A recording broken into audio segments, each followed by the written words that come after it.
તરફ સાબરકાંઠા જિલ્લાના મુખ્ય મથક હિંમતનગર ખાતે આવેલી સિવિલ હોસ્પિટલમાં પણ કરોડો રૂપિયાના ખર્ચે વસાવવામાં આવેલા સાધનો વારંવાર બંધ થઈ જવાના કારણે ગરીબ અને મધ્યમ વર્ગમાંથી આવતા દર્દીઓને રિપોર્ટ કરાવવા માટે ખાનગી ક્લિનિકનો સહારો લેવો પડે છે અને ત્યાં હજારો રૂપિયાનો ખર્ચ વેઠવો પડે છે।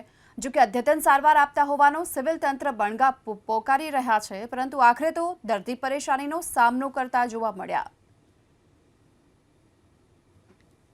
કે અહીંયા બીપીએલ લાભાર્થી વધારે આવતા હોય એના કારણે અહીંયા સીટી સ્કેન મશીનો વધારે થતા હોય રિપોર્ટો બરાબર। અત્યારે હાલમાં હું સવારે આવ્યો તો 8 થી 9 સીટી સ્કેન મશીન બાર કરાયા, એમઆરઆઈ કરાયા, 12 સીટી સ્કેન ને બધું।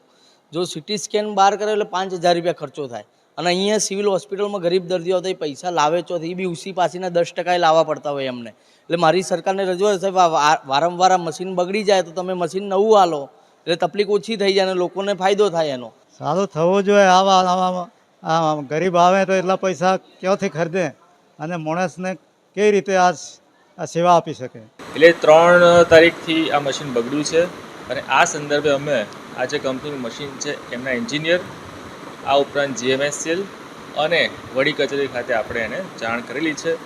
આ ઉપરાંત આપણે ટેલિફોનિકલી પણ એના એન્જિનિયર અને કંપનીના મેનેજર સાથે કોન્ટેક્ટમાં છીએ કે જેથી વહેલામાં વહેલું આ મશીન રિપેર થઈ જાય અને એ જે સર્વિસ છે આપણી હોસ્પિટલ ખાતે પાછી ચાલુ થઈ જાય।